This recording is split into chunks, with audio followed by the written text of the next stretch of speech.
we got to around 50 to 70 million rev. But it was reported 450 million was the exit. Shut the back gate. Shaun Wilson, CEO and founder of Australia's biggest multinational beauty brand, Bondi Sands. With 11 years of experience, he has grown Bondi Sands to the #1 self-tanning brand in the world. How did you end up at Bondi Sands? From a product point of view, you pay $60 for a spray tan, but we'll actually put it within a bottle for $20 and you get 5 applications. So it's really costing the consumer $4 per tan. We believe we had strong positioning. You had Saint Tropez selling products at $60. We said, okay, we'll beat them on price. So how do we produce a high quality product, be accessible in the best retailers in the world, and have a marketing strategy which is very different? We said Bondi Sands needs to be a company. Sounds familiar. Fuck yes, dude. What advice would you give as far as people trying to lead a successful commercial outcome? First and foremost, I think having a If you're into property and development, join the Little Fish Network for free and unlock your $20,000 townhouse masterclass today. Scan the QR code on the screen or click the link in the description. It takes 2 seconds and it's free. Welcome back to the Little Fish Podcast. We are the Little Fish and we speak to the big fish about town each and every week. Remember, guys, in 2024, we're donating $1 for every follow or subscribe or 5-star review that you guys drop. That's our amazing charity, EB, Epidermolysis bullosa. And if you want to make a bigger splash, go to littlefishpodcast.com.au, the big pink button. We're heading towards a cure 2030, Benny. Certainly are. And we're rocketing to that. So please, guys, get involved. Super pumped for today. Shaun, thanks for joining us. great to be here. Thanks, Peter. It's Ben. Yeah, man. How good's this? I'm excited for this one. The good brand ones, man. Like, they just get me excited when you do the research, you know? The good brands and the good exits. And, Yeah, and dude. they're right up your alley. And just young guys, you know what I mean? That are just figured it. Thanks, Betty. I'm still young. Well, they just figure it out. It blows my mind. You know, we're playing a bit of catch up here, PK. You know. I always think, back to when it started. I think, why didn't I think of that? Yes. But Shaun, mate, thanks so much for coming on. Really excited to unpack, I guess, where it all started and how it started and where the idea was born. But do you want to tell us a little bit about yourself and, Sure. was entrepreneurship always a thing for you? Do you know what? When I asked this question, I think back when I was a really small little kid, when I was about 5 or 6, and my dad was actually an AFL football player, or VFL at the stage, for Fitzroy Football Club, and he was one of the first full-time footballers. Hang on. What was his name? He's Gary Wilson. Oh, get out of town. Yeah, the flea. Yeah, the flea. Yeah. Wow. Yeah. Yeah, so he was one of the first full-time footy players, actually, in the 80s with Lee Matthews at the time. And when he finished his career, he wanted to integrate his lifestyle with family, and he made a big move from Greensborough and took the family down to Murdoch. So he started an agriculture farm in poultry, and very different. But the reason why I'm telling you this, I learnt pretty quickly through those years about scaling a business, understanding a product, and I was very fascinated from a young age, and how Dad and Mum set up an agricultural farm and replicated them. Similar model for Ingham's Chickens, but replicated the farms, and it was all about consistency, quality staff, a quality product, but also replicating your formula. It's like Warren Buffett when he talks about Coca-Cola.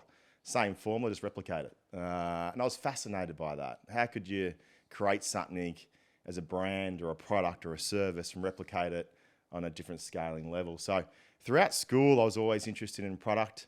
And through my 20s, I was in corporate, had different roles, but in general management roles in RECV, worked in the financial sector, but always had product development. And in my late 20s, I did my master's in business.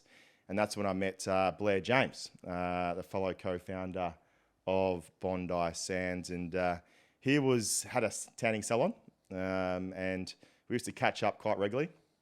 I had a few solariums back in the day, and a few fake tans as well. And we were just fascinated together as brands. And I was telling him I was doing a project in FMCG at university, and I want to look at a certain sector. And we started talking about self-tan.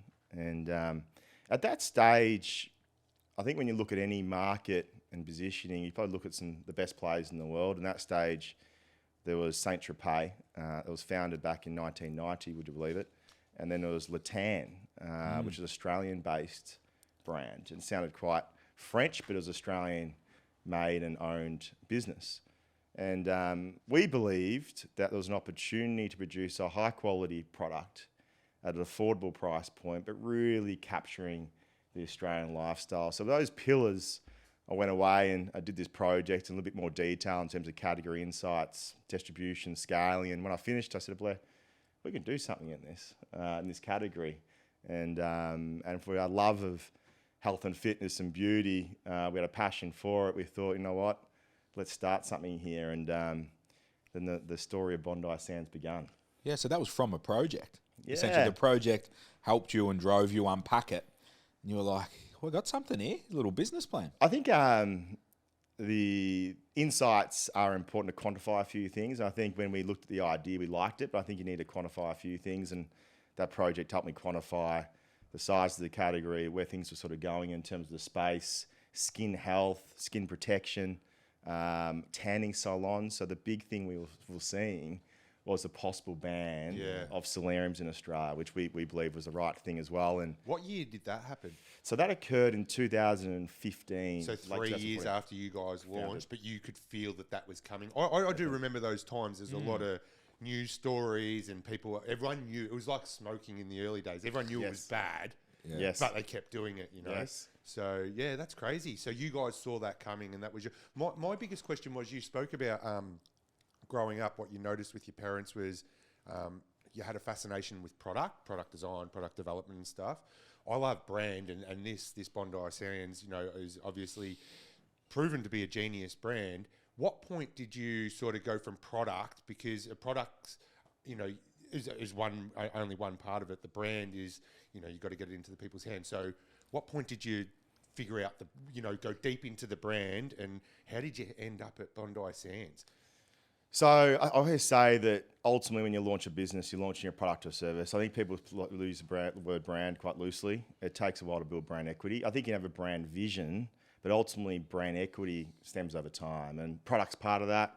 Part of that is scaling your ability, customer connection, marketing strategy, product positioning. All those things add up to your brand. And the most important thing is organizational capability, which I'll talk about later. But ultimately, from a scaling point of view, to go from product to brand, that thinking for us was really quite early on. We had this positioning, our product pillars, Australian-made, high-quality formula, Australian positioning, and being accessible as a product. But their brand identity didn't come for a few years, because ultimately what we're trying to build was a product portfolio that connected. But over time, you're building a brand identity. So you're building pillars within your brand, whether it's integrity, whether it's the Australian glow, whether it's spark, which we talk about a lot internally in our business and how that connects with our customers. But I say to people, brand development takes time. And I think you have a brand vision, which allows us to bring the Australian glow to the world. That's still not there yet. So we're still driving that mission forward. So for us, that brand identity takes time, but we're really concentrating on producing a high quality product, being accessible for our customers, and more importantly, creating value in the right way. So, and over time, you're going to build brand equity when you're concentrating on those pillars. What about the actual, I guess, what was can you walk us through the process of landing on the brand name, I suppose, and even the initial designs? Was that you guys did that did you have investment, or is that something you guys did yourselves?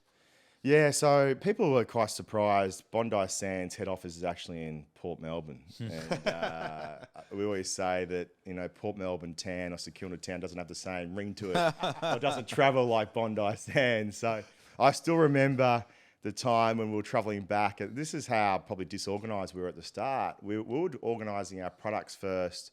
We were throwing the name around Bondi, but really couldn't close out the second word. And we were thinking Bondi body to a certain area, and a couple of different names, but we're coming back from a campaign shoot, and we're about to launch in Priceline in 4 months, and we still don't have a brand name. We had Bondi, and we sold this vision in, but we said, we'll come back to you in terms of when we finalise this. So when we came back, I still remember I was in the back seat, and there was a couple of people in the car, and we're throwing names around, and then Bondi Sands came out. I said, you know, that's a good name, because we thought that could travel across different categories, and I think we were mindful of just being a tanning brand, how could we over time have different categories in terms of our portfolio? Eventually for us, it was always SPF and also skincare. So how do you talk to skin protection and skin health and not just a tanning portfolio? So that name was important for us, because I think some names do sort of tunnel you within certain categories. Like Letan. Exactly. Yeah. Exactly right. And the logo was done by a very good friend of mine, a schoolmate. He did it for $300. What a legend. And like anything, when you're building a business, as you guys would know, you're sort of scraping in terms of making sure every bit of buck gets a massive return on investment. So for us, we were ensuring that the brand development side was at a certain budget, and he did a great job in terms of logo and capturing the Harbour Bridge, the iconic look of Australia in terms of colour. I think for us, what we wanted to do was be different to other tanning brands in identity as well. And we were probably different. It was two males who launched a tanning brand, very female-centric brand. And we thought that would be better for us to launch black packaging for the darker tan to make sure it's noticeable on shelf, and the white package for a light medium tan. If you looked on shelf, everything was brown in tanning at the time. So we're the first brand to say, you know what, let's actually colour code a little bit more in terms of the formats and make a bit more sense in terms of range navigation. I think that was quite innovative at the time. We did get pushback along that. And PR companies said to us, looks a bit masculine, all this sort of stuff. But we thought, you know what, we think this will make sense. And we were thinking about the next step in our product formats in terms of express, ultra dark, all these colours. We were thinking, you know what, how can we actually play this range navigation? How can this make sense on shelf? How can it make sense for category? And I think that vision was quite early on for us.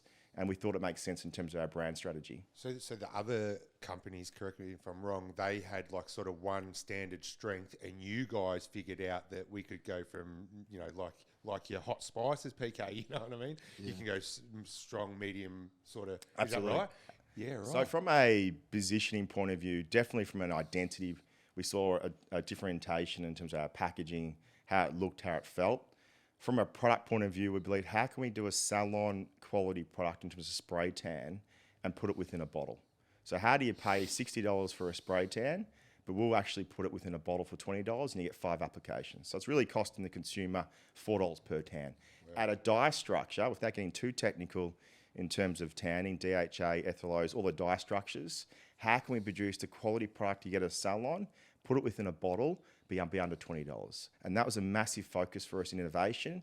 And we spent a good year on that with our chemists to nailing that formula before we launched. And how, yeah, so did you start with like, was it going to be a cream? Was it going to be a spray? Like you just had to sort of figure it out as you went. Is that right? And were you confident that you could figure it out because no one had done it before, and you knew that if you could master it, that, you know, you'd just done, it was going to be a home run? Yeah, Benny, good question. Actually, we launched a aerosol spray mist and 2 lotions, and right now they're actually not in our top 30 SKUs around the world. So we launched the initial formats, we believe the right formats for the consumer, back in 2012. We then launched foams in 2013, which is still really hero products for us.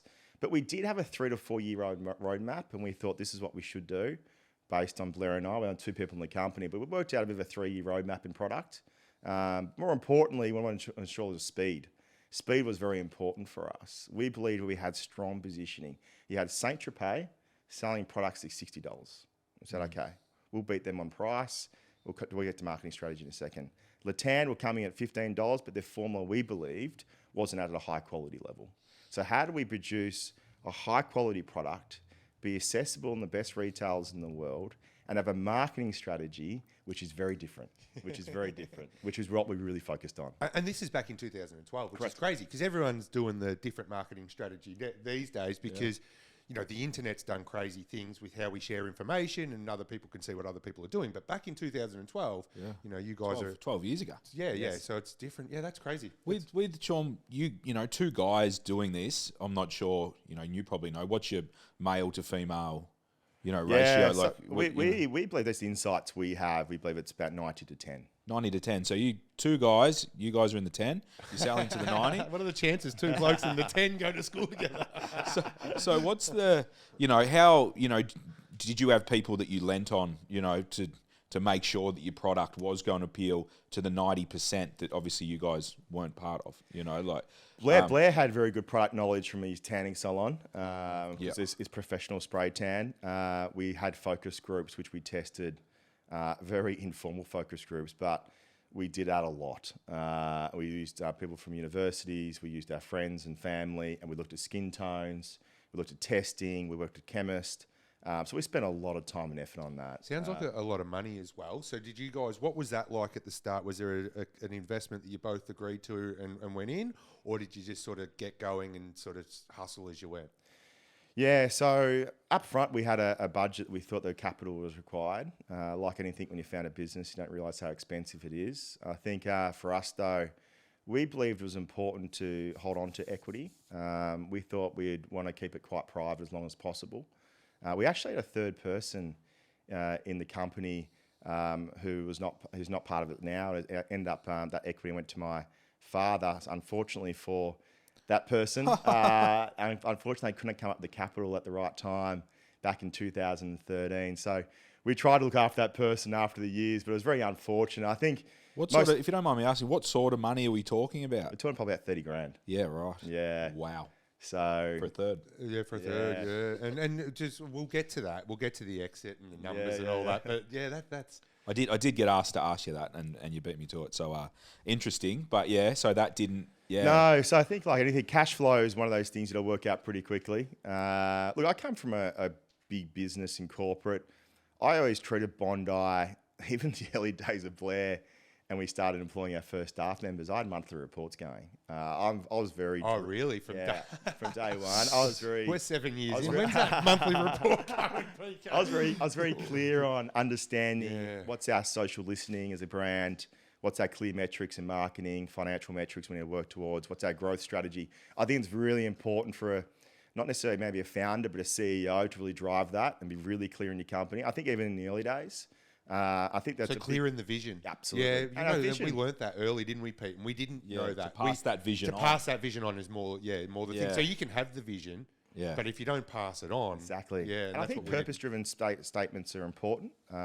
Your mission statement, your internal brand values and staff values, but ultimately you have tangible actions around that. I think people, doesn't matter if it's your distributors in our case or our retailers or staff, they need to understand, what does this mean from a tangible strategy?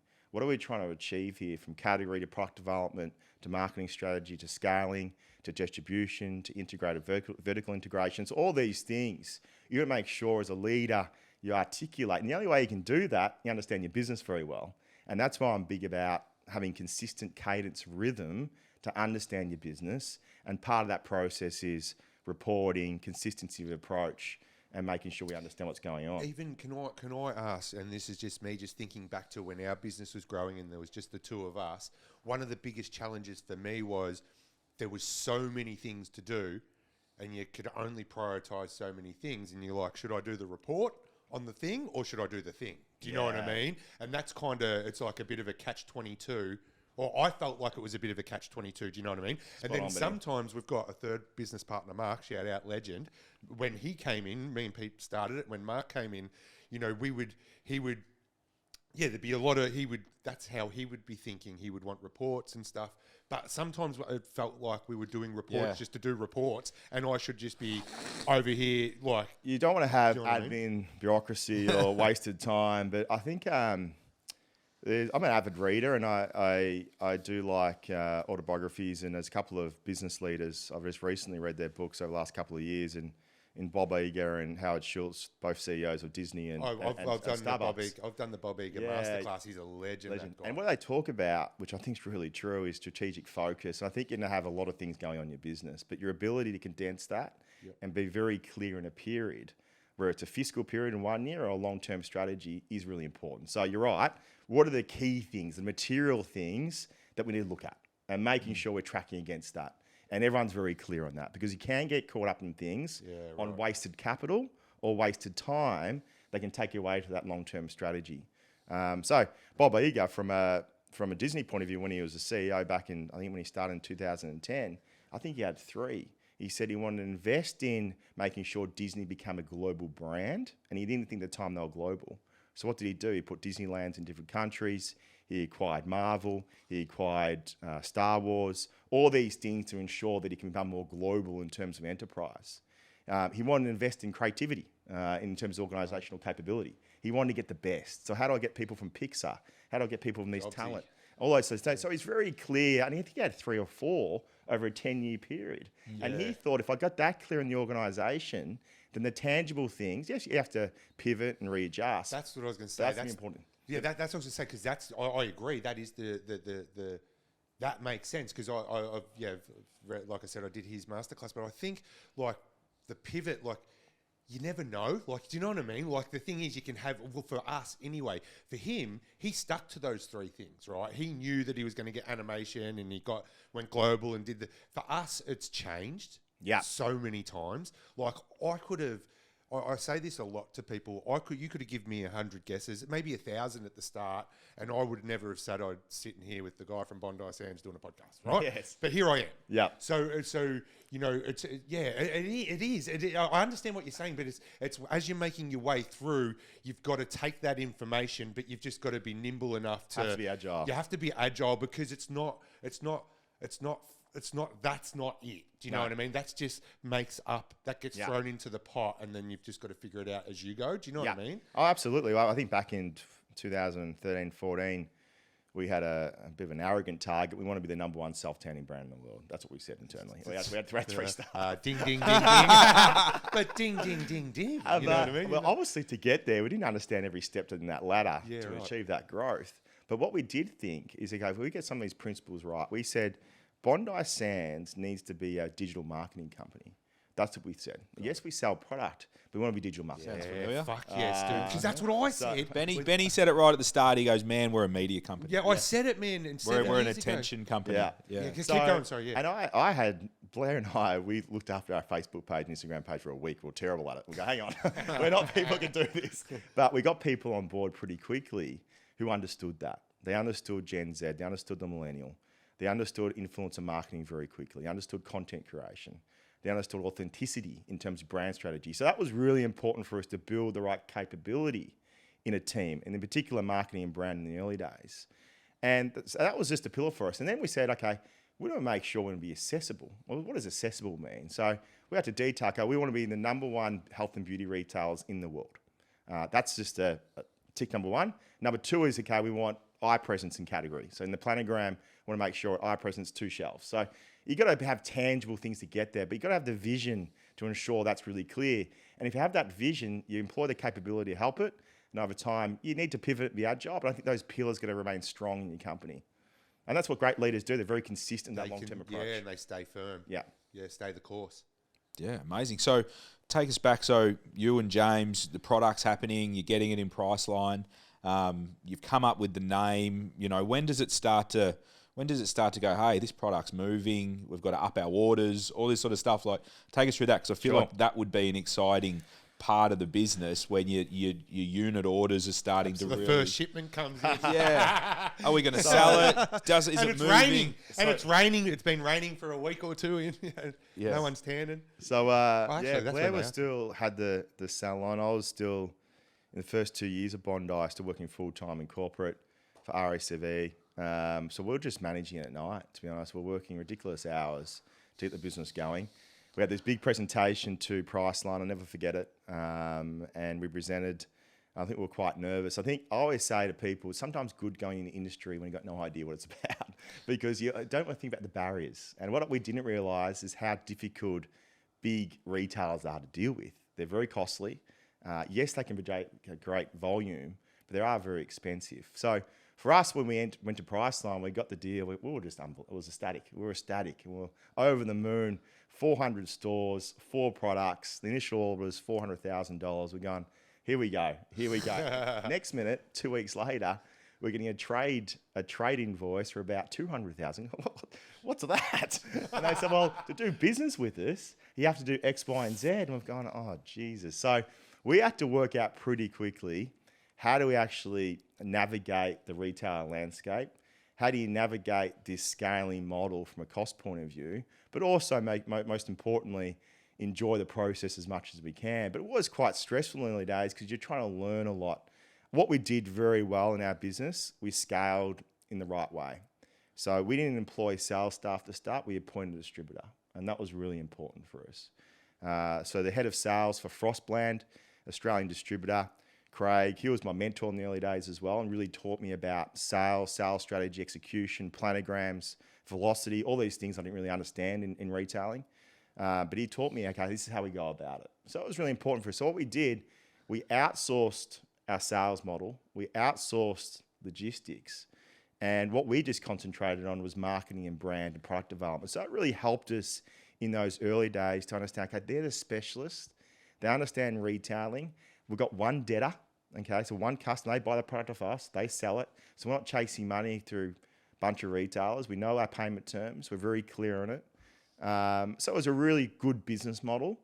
And what we did really well, because some people have distributors and give them the whole thing, we said, no, you look after sales, some account management. We're still part of your account management meetings. You look after warehousing logistics, but we look after marketing, we look after product development, we look after the customer. It was a very clear relationship. Yeah. I see some brands who, even overseas, give their products and brand to a distributor and just go, yep, here you go, dump and run. Good luck, go get some model. That's not how you look after your brand. You really got to make sure you protect the brand identity. And even how good a distributor could be, they don't have that brand value ethos and they got conflicting opinions on how to go about it. So it's very important, we believed, to ensure we've got an ecosystem around our distributors that really supported the brand. So it's brand. Yes. And that's why, and that's the only thing you didn't give up, right? Exactly. And that's why I fucking love it, man. Yes. Because, yeah, that's the only thing that you couldn't trust anyone else with. You could trust them with the product, you could trust them with the distribution, you could trust them with the selling, you could trust them with everything. Yeah. But you just couldn't trust them to be the voice of the brand, the position of the brand, and which ultimately drives those sales and keeps them going. I love it, man. I love these.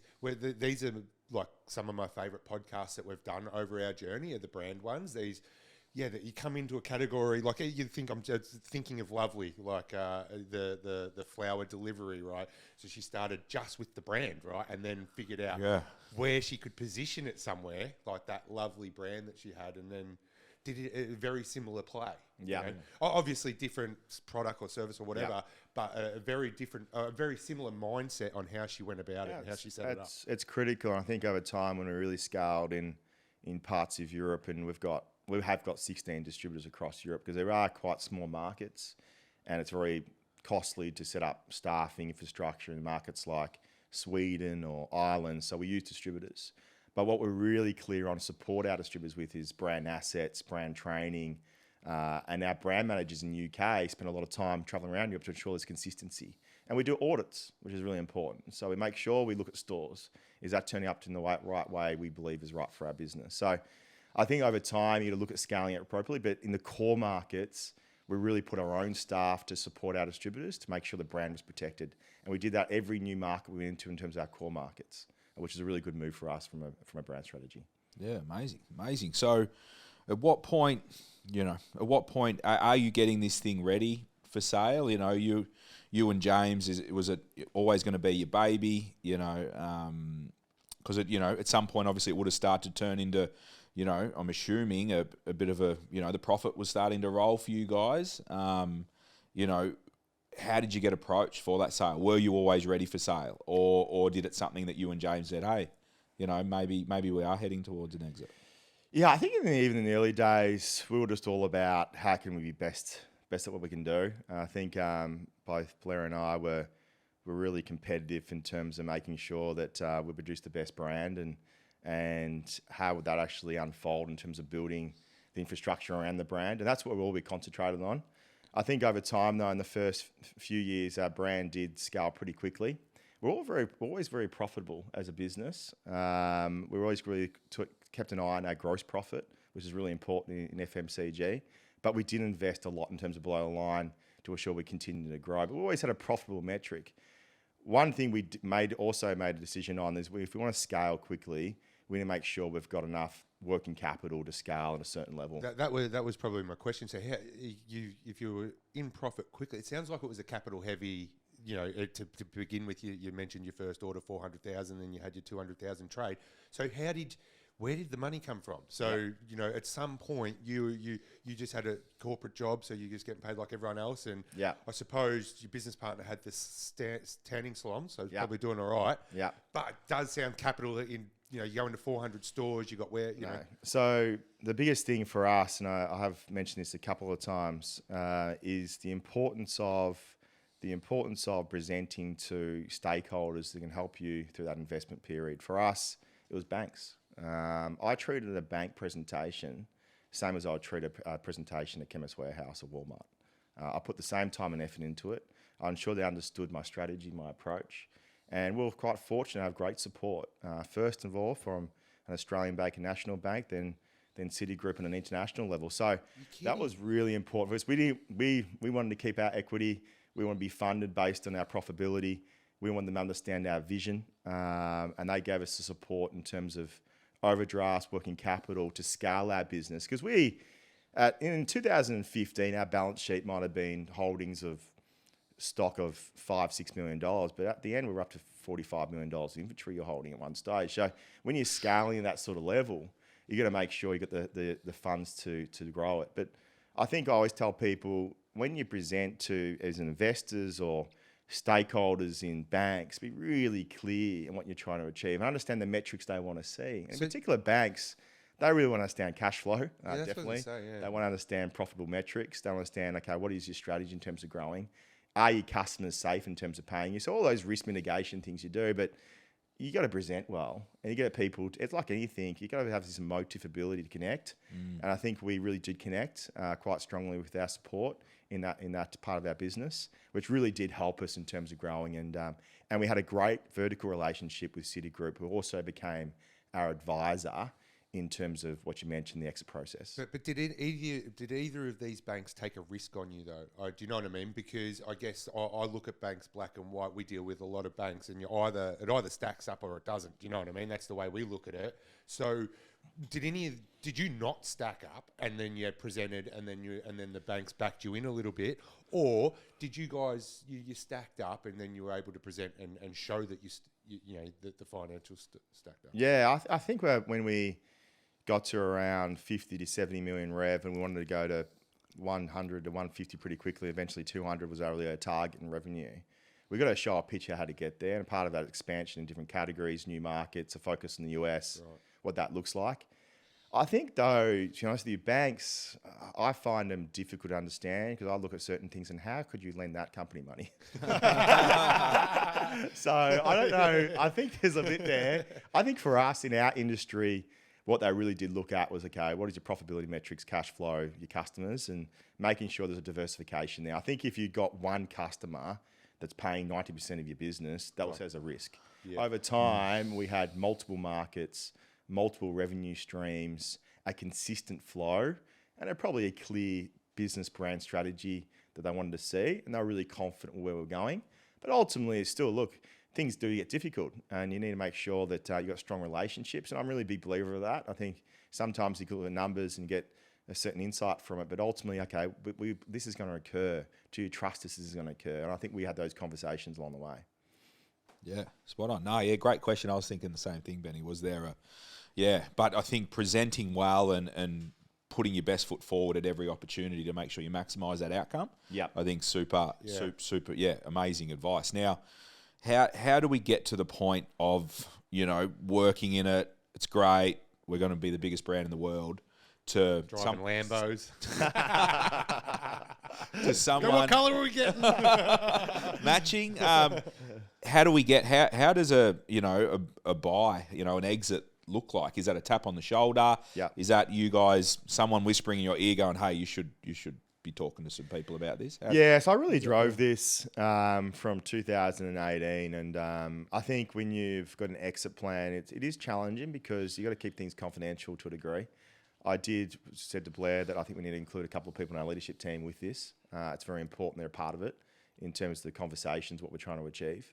You've got to keep it quite close though, because ultimately it's confidentiality, and also culturally, be very careful when you're building a business that people in your teams thinking you're potentially exiting in a certain way, what that means for them. They'll obviously love the founder approach, the private company of it all.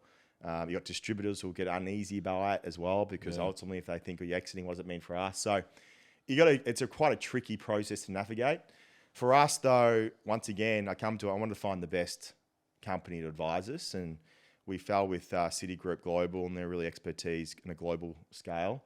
We believe that PE wasn't our exit. I wanted to ensure that Bondi Sands was looked after for the next 100, 200 years, and I wanted to find a strategic partner that ultimately believed in our mission statement, understood our positioning, believed in skin protection and skin health, and saw the future trends in these categories. And more importantly, though, coming back to you, understood our brand.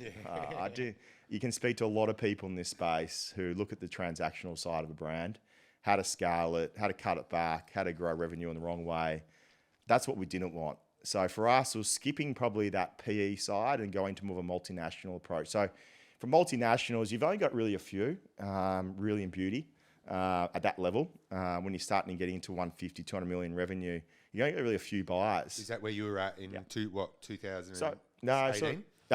So 2018, we're all, I think about 80, 90 mil. But we believe that we've got to start the process, because exiting takes a fair bit of time. First of all, you're going to make sure, okay, from an accounting point of view, what does it look like? Legally, what does it look like? What do we have to change here to ensure we're fit for sale? So fit for sale is making sure, okay, even our product formulas, what does that mean in terms of our IP to a third party's IP? Do we own the formulas? What does it look like in rights for manufacturing? How do we transfer that over time? What does that look like in terms of a potential buyer looking at that from an IP point of view? Building a team. That's really important, that when you enter a market, you've got a clear business plan, P&L, your tax is set up globally properly. All these things is governance, and you don't want to be selling to a public company when these things aren't buttoned up. So for us, we got advice by 2018-19, okay, this is the plan. This is how we see you valued now, but this is what I think you need to do to get to a certain value. We didn't really look at the exit from a value point of view. I think like any time, each year went past, we're growing so much. We launched into a Walgreens in 2019 in 8,000 doors. We doubled our revenue in America. 2020, COVID struck. We obviously, like any business, we were a little bit frightened of what was going on in those first few months, but overall, it was really good for the category. From a conversion point of view over those couple of years, we definitely had some markets that, especially here in Victoria, especially New South Wales in certain areas in self-tan, but overall, the category grew globally. What? How? Self-care, in terms of home self-care, a lot of people spending money on beauty and want to look after themselves. They had a disposable income. America, you got to remember, in 2020 and 21 were completely open, really. And a lot of people were still going out, and they had disposable income. They're getting cash credits. They were spending. Retail was flying. Yeah, money was cheap. Yeah, it was. So certain industry did quite well. And then we launched into really SPF. We sponsored the Australian Open in 2020. We've had that partnership now for 4 years. Really, our category is growing so quickly here in Australia. Fastest growing brand in the UK in SPF. We're launching in America next year. Skincare launched in 2021. So all of a sudden, we had these massive growth pillars. I'm going, hang on. All these companies are coming to us and go, it's probably not right. So we're the ones who are pushing it back a little bit. We had a couple of good discussions with people, but really we really got in a full process until 2022. We believe that was the right time to really look at exiting with the right partner and welcoming conversations into the people interested in our business. Yeah, right. And you worked with Citigroup to facilitate those combos, and correct. What does it look like? And is that when you get into potential valuations and numbers? And, yes. For you and James was, because I think it's reported. And Dad. Forgot about the poultry farmer. Yes, and Dad. How good's he done? Oh yeah, forgot about Dad. Well done, Dad. He's done well. Back the right horse there. But it's reported 450 million was the exit. Like, was that number? Shut the back gate. Yeah. So was that? Yeah. Was it always that much? Was it more? Was it less? Was negotiating? Did you guys have something in mind? Look, I think you always see the multiples in your industry and what they were paying at that particular time. I think it'd be quite fortunate to agree. I think if we're already if we're doing 150, 200 in 2020 and selling that time, I think we would have had maybe a better outcome, because ultimately people are buying a lot. They were paying big multiples. Some companies were paying 6, 7 on revenue, 35 on EBITDA. Why was that? Because money was cheap and people wanted growth over COVID, as we're coming back to you. So in the beauty industry, people were buying. M&A was huge. I think it was the biggest year ever in 2020, 21. So people are just acquiring everyone, because obviously interest rates when they went to zero. How we're going to get growth is looking for acquisition. People are borrowing to buy companies. Now that's changed a bit now. I think M&A, well, based on what's occurring in terms of interest rates and the stock markets, it's coming back a little bit this year. But for us, we had a good time in the sense that we found the right partner. I think we had a corporate strategy that our strategic partner also was their corporate strategy, and they're so passionate regarding skin protection, UV, producing value across that sector. And we had some good discussions with them. And also we had discussions with other companies as well.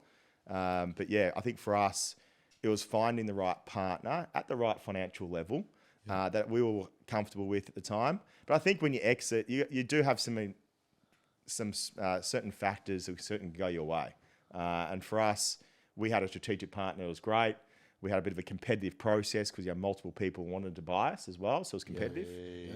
Competition's what you need, which is really important. And also overall the economy was pretty strong, and people. So I think that's what you want, and you have to weigh those things up. And as we know, people who are trying to do IPOs now are probably waiting because they think it's probably not a good time to do it in Australia. So they probably wait next year or the year after when the market's better. So you got to get the timing right. But you got to make sure though that you're a really good fit for that exit for that potential company. Yeah, 100%. Hey, Shaun, James, assume he's a pretty good mate. You got your dad. Like, how amazing was that to go through that process? You and your dad mocked up, eh? Like, how was that process, with family, with a good friend, but I'm probably more thinking about your dad. Yeah. Christmases must be pretty good at the Wilson household. The whole man. Dad, you're hooked this year, mate. Dad did come into our board meetings, and he had a different thinking on things, which was good. I think it's important to have a different level of skill set in certain meetings, and but we've always had a great relationship as a family, not just Dad, but also Mum and my sister, and Bondi has been a big part of our journey, and not just Blair, like my leadership team. I just, in terms of what they did for our company and the sacrifices they've made for our brand is incredible. Like, we traveled from 2000, so our finance manager ended up being our CFO, our brand manager ended up being our CMO, our digital coordinator ended up being our digital head of officer. The person I got from RECV and HR became our CPO. I built this leadership team. I've been with us for 8 years. They traveled around the world with us. They made sacrifices in their personal life. They lived overseas for periods of time. We lived together in UK and America for 6 months. Like, there's things we just did together as a group. And I always tell people, you can't grow a brand overseas without living over there. It's impossible. You got to understand the market.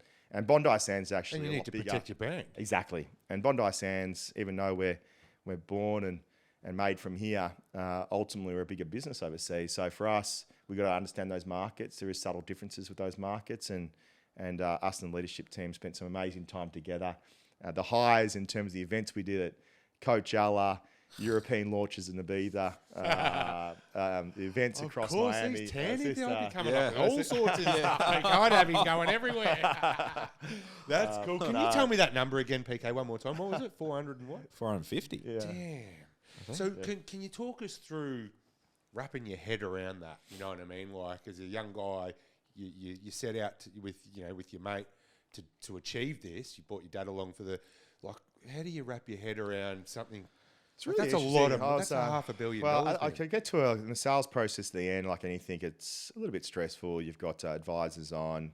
They've got the legal side. They've got the accounting side. We've got our team. It's expensive, is it? It's very expensive. You're spending a couple $1 million at least on that process, even if more.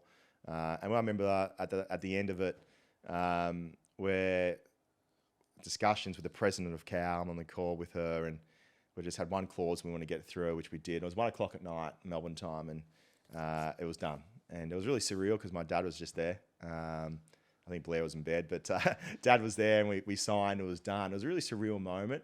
the really surreal moment for me was when I got emotional was when I had to do an email the next week saying I hand my business over to the new owner before we go to FIRB approval. And that was really emotional. I was with my fiancée Tess. I was sitting there. I still remember it. And that was a really emotional period. Everything back to me in terms of what we created and how we did it. But look, I'm really happy that our cow, a new company, is so integrated with our business. The people first in terms of our staff. We're really integrating a fantastic organisation design across the company. They're really clear on our growth strategy, really exciting. They're amazing in R&D.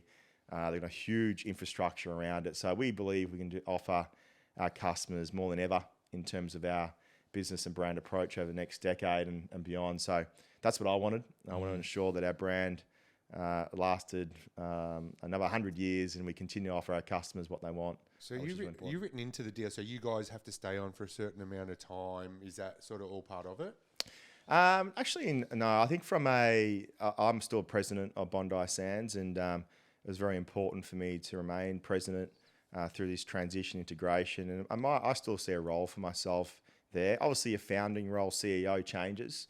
They're a divisional structure, a bit like us, but really geographically based in terms of a legal entity in US, Europe, Australia, what that looks like for us in terms of our organisation design. So my role will change in terms of a strategic advisor, founder-led, but ultimately what's important for us is making sure our leadership team in the right positions. But over time, yes, I'm not going to be there forever. But so you do have some plan. You've got other plans and stuff. Yeah, look, it's all happened pretty quickly. It's been a really busy 7 months. We just transitioned to the business back last November. So we're busy integrating the businesses across the world now. There's all the infrastructure to do and coordination, but super busy this year. And as I said, putting a leadership team in place that can carry on. But I still see my role as important, not just probably for Bondi, but for Cow at a holistic level as well, how we look at the company and making sure I'm adding value with that in the years ahead. But yes, look, I've got some other interests as well. And I was telling you before, finishing building a house and doing a few things up north as well. You got a little girl on the way. A little girl on the way. Congratulations, man. That's amazing. Excited by that. It's all that personal stuff's coming together as well. So it is. But a lot of hard work, and now you probably, I'm assuming you get to enjoy a few it. Gadgets in the nursery, PK. A few gadgets in the nursery. Yeah, 100%. Hey, Shaun, can I ask, you hear about people, so you had this vision, you've built it, you've sold it, and this massive moment sort of happened. What's it been like since? Is it what you thought it was going to be? Has it been fulfilling? Do you feel a little bit lost or confused, or is it all just pathing the course for you and you're just rolling on? Look, at one stage I felt a little bit indifferent. I was going to work and I felt a little bit flat to a degree. I thought, is this my new life in terms of driving Bondi Sands but not being the complete owner? But now I've sort of pivoted from that. I actually love it. I love being with the staff, but also it has changed. Like in terms of getting that windfall of capital, I've sort of put that business head back on. I've set up an infrastructure, investment committee team. I'm really interested in direct business investment, what that looks like in terms of my portfolio and how I go about that next stage. So that keeps me really excited. You're out of control. You are out of control. And again, I treat it like anything. My investment committee are very accountable. I've got a chairman. We report on it. But this is the exact strategy you used when you set up Bondi, exactly right? Yeah, you came and you went, all right, bang, put everyone in there. Yeah, get the right people across different sectors, make it very competitive. So who's actually winning in terms of performance. And also from a direct investment point of view, I've got some real great passion in skincare, what that looks like in the future, but also other projects as well. So I love that. Looking forward to that next chapter. But I think initially you feel a little bit indifferent. I think it's because when you're founders, and you guys know this, you're thinking about your business in so many different levels. And then when it gets into like a different, when you sold it, you're not thinking about it like that. And it's really hard to, because ultimately it's not necessarily your full responsibility in that level. Yeah. It's about different responsibility. And you're concentrating on different growth pillars. When you're looking at your business, your HR, it's cash flow, it's finance, it's growth, it's customers. You're sort of pivoting everywhere. Yep. But now it's probably a bit more targeted what that looks like for me. This is a different sort of energy shift, I think. Yeah, amazing story, mate. And yeah, congratulations and well done. I think, is there anything, I guess, you'd leave us with for people that are probably still in the business? There's more of them around, and for Ben and myself as well. What advice would you give as far as people trying to lead a team and lead to a successful commercial outcome, whatever that might look like? But what advice, do you think has been pivotal for you?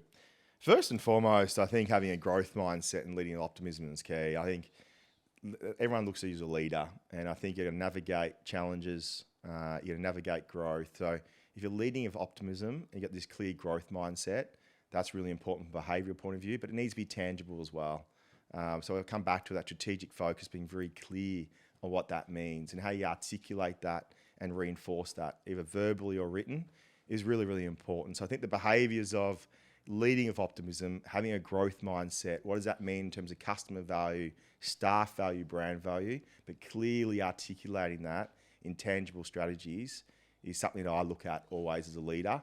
And I think that's ever evolving, because you mentioned you got to pivot sometimes. You got to be very clear why you're pivoting and what that looks like. So it's okay to pivot. It's absolutely. Just, yeah, okay. Absolutely. And things, that's what leading with optimism is about, because sometimes you have to. There might be a challenge. It could be COVID. It's something that's going to happen. And for us over COVID, we had to pivot very quickly. Had to be online based, pure players, Amazon, pivot really quickly over those few months. How does Amazon, I was going to ask that. So Amazon's obviously huge in the States. How do you go with, are you selling directly on Amazon? We do. Yeah, it's a big part of our business. I think it's around what percentage? Yeah. About 20% of our business. So in the States or overall? In the States. In the States, okay, Yeah. cool. Which is pretty good normally, right? Because normally it's, from my understanding, it can be the reverse with some of these products, where on Amazon, because Amazon sort of can drive the prices down. I think I'd sort of shifted back, like over COVID, in terms, we classify e-commerce as everything online. So not just our D2C, our own websites, but Amazon, pure plays in the UK, e-retail. That's all one. That went up to 45% over COVID. Okay. Now that's back down to probably normal levels around 2025. We are a retail business, and we're retail first, but digital strategy is really important for us. But we're still a experienced sort of brand where people like going to the store and feeling and touching it and seeing it.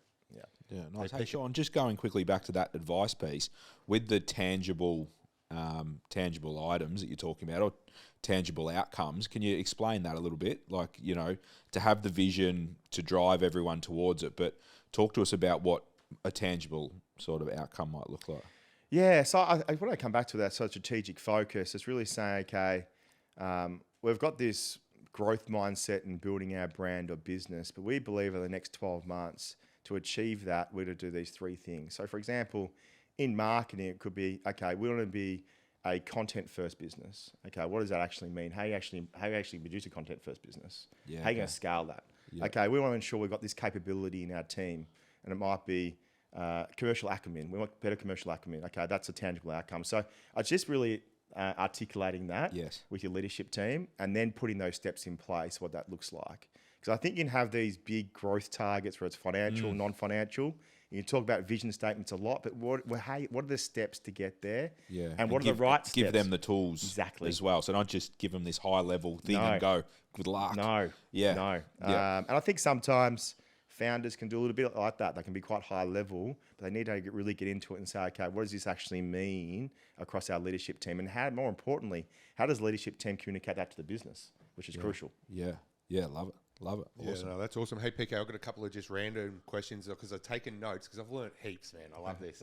So you said a word, planograms. Yes. What the hell is that? Yes. Sorry, I've been using these. No, I love it though because I've learned heaps today. I've learned heaps. So planogram, when you go into, say, Coles, you see a shelf. And if you go into the SPF section, we call that a planogram. So the category is SPF and the shelf is a planogram. Gotcha. What we want to do as a brand, or any brand wants to do in terms of you're visible, the navigation makes sense. So are the face products together? If they're not together, why?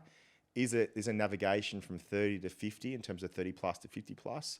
Where's your sports product? So what a retailer looks at, really, and they've got more insights than we do, but they're able to make sure their planogram's efficient. So is a shopper going to the right areas? So it's like feng shui. Yes, it's real estate. We talk about real estate a lot in our business and making sure we've got the right level of real estate with the right products. Because what you can do is put the wrong products in the wrong real estate, and you want to make sure you got optimization. Being property developers, we know about that as well. But yeah, spot on. So, and that's what retailers look at. Their space is real estate. They want to make sure it's turning. You got velocity. It's got the economies of scale, and for them, they want a strong return on investment on that. So, if you're not moving product in that shelf space, you'll either be delisted or you'll be on the bottom shelf. That can actually occur. So, for us, get the right eye level shelf space, making sure it makes sense in terms of range navigation. Ideally, having some theatre and education at shelf level, and making sure they've got a good experience. So by theatre, you might mean like a card hanging off Correct. the wall Point with of sale, some call-outs. okay. That's super interesting. We used to fit out the Priceline stores, and Yeah, that was absolutely. quite interesting. Well, my dad worked at Oh, of course, Priceline. My dad was, when Priceline first came to Australia, he was one of the first No, when he they was, their first ever 100%. stores. Yeah, Fantastic. But And he the, was the there until science that retired, goes into so- these stores, and I remember we Huge. used to do the Borders bookstores, and I used to speak to those guys, and they just used to go, we try and lose people in the store so they can't get out. Yes. Stuff like that. Like, Yes. yeah. Yeah, they go in a maze. And also what they put the cash registers and how they do Yes. that. So it's So all... I've also got, because one of the things, I've got a million questions, by the way, but one of the things that a bit of conflict you hear about people is saying with the SKUs, right? If you watch Shark Tank, they go, how many SKUs you've gone? We've got 13 SKUs. They go, too many SKUs. You just need one, right? You've said from the very beginning that you guys had multiple SKUs. So you went in with four SKUs, is that right, into Priceline? Yes. So you went into Priceline, your first ever thing, you went in with 4 SKUs. Can you talk to us, because my understanding, I guess, from the things that I've read and watched or whatever is, like, the common thing would be to just one SKU, focus on that, nail that, get your market share there, then go out. So why did you guys go with 4? Yeah, that's a great question. And even to this today, we look at our portfolio optimization and making sure that any time you introduce a new product, is it going to be accretive to your business? So accretive in profitability or accretive in terms of customer conversion. So is your current customer buying more of it or buy it, or are you going to have a new customer? We believe when we first launched the brand, though, that we needed some sort of shelf presence. So I think if you launch one product in our category, you'd be lost. So we want to have some sort of shelf presence with different formats. And every industry is a little bit different, but ultimately tanners do like different applications. So they might want a spray to a foam to a gel to a lotion to a gradual format to different formats in terms of colour. So if really our category needed different SKUs, but it's a really good question because we at one stage produced too many products one year, too many. We got carried away with innovation. We had so much innovation pipeline and thinking. We thought, let's do it all. It was a really silly move. One, financially, working capital. Two, you can't support it marketing-wise. You're not strategically focused because you've got all these hero SKUs jumping up everywhere. And also, it's not great for growth because ultimately you're pivoting in terms of, okay, we'll concentrate that SKU, but that SKU is not going to work. So you got to do it well. And I think every industry is a little bit different, but for us, we've learned some lessons in that space. It's launching products we truly believe is going to be innovative, it's going to have accretive in terms of our customer, or ideally getting a new customer into your brand. That's what we really want to get. And I think I hear, reading between all of that, the genius in that was, and you didn't maybe know, or you did know by the sounds of it, because of I'm thinking of, I used to work at Priceline as well. Like one of my first jobs, I was a checkout chick. Fantastic. So I know, those shelves, when you go into Priceline, there's a million products, right? Because they're all little bottles and little sticks and stuff.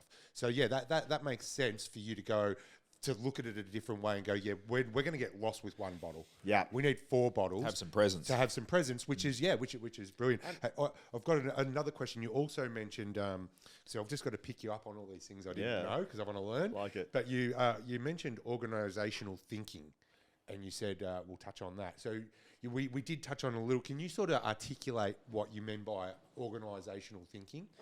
Yeah, I think it's more around design thinking. I spent a lot of time with my CPO, head of HR, people manager, Jackie, who came across to me from RACV. I've known her for 12 years. She was probably the most important relationship I had in my business for a long time. No disrespect to my CFO, head of brand and marketing, but to build a scaling people model globally, we were very clear on what we wanted to do. And we thought about our business a bit like a multinational. Okay, how do we ensure that there's a sense of accountability with a P&L and business plan at a regional level? So Australia, New Zealand's got their own business plan and P&L, UK, parts of Europe, America. So how do we set up a structure? We've got a divisional leader that's got its own functional design. So marketing head in that region, operations head, finance, and sales. So we're building a functional structure globally. And that design thinking, I believe founders probably don't think about enough, because ultimately that's how you really scale your company. You might have this great product or service, but really if you get the organization design right, you can really scale it. And what we did in terms of recruitment, I did intentionally hire staff at a senior level back in 2015-16. Over that time, had experience in terms of multinational approach. The right level of experience. I think we didn't want to target someone who was trained so much in terms of process and corporate acumen that they couldn't think innovative. That we still wanted agility, but they'll have a good level of experience to understand, okay, it's coming a bit more of a multinational approach. So we did recruit people from like L'Oreal in the UK, America, some multinationals to really build up some capability to really making sure the next stage of growth from 60 to 70 to 200 million, we'll get the right staff leading that based on the structure we want. But organization design thinking, I think is really important. You got to think, hey, does this make sense to the founders? Are we getting what we want to see?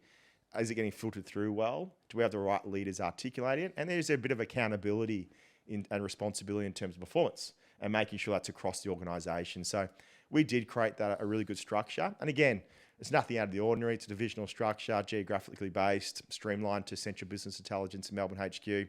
Most multinationals do it. We just did it at a very small level, but we did it. And most founders at our level probably wouldn't do that. And I think it's a good thing that we did in terms of winning in our business. And with your product design and even management, you were set like agile? Is that you were using an agile, so that's why you were able to move so quickly? Definitely. That's fucking awesome. Definitely. Yeah. And head of innovation, Blair and I are part of StageGate. We call it StageGate in terms of innovation thinking. And look, we can make a decision in 20 minutes. And a big company might take 6 months to 12 months to decide. So once we know we like something, we've got the insights, all we want to see. We don't need to verify things 400 times. We say, understand it. We understand the problem. Get your MVP. We understand, let's go hard on this. Let's get the chemists involved. This is the process. Let's launch it by X. So we are agile like that. And I like to think now, even with our strategic partnership with Cow, we're looking for ways to continue that. How do we ensure that agility and customer first response is front of mind? And we're not going to get caught up in bureaucratic infrastructure or processes. We're customer first and customer centric. And if our customers want something, there's an insight about it, we can respond very quickly. And that's not just in product.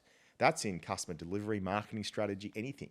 Because as we know, marketing strategies changed over the last 3 years significantly in terms of how we look at certain content, how we look at TikTok and Gen Z, how we look at social commerce, how we look at the marketing mix in general. So you've got to pivot. If you don't pivot, that's when you can slow down. You guys were probably a little bit pre-influencer marketing, right? But then you've gone through the boom of that. So did you jump on? Was that something that you guys were onto early, or that played a big part in your growth? Very early. Yeah, well, I think we were probably one of the first brands in Australia to really adopt that at a social level, especially the Instagram level, and how we not just incorporate it from a digital space, but really make sure that our influencers are in person as well. So we want to create this physical community. So online community, yes, but how we get people together. And that's where events have been very important for us and still are. We want to make sure we still got the community at an in-person level as well, not just a digital level. I've got one more question, I promise you, PK. Amazing. And it would be remiss if I didn't ask this one. This is the question I ask all my exiters. So the day, the money hits the bank. Can you tell us about that day?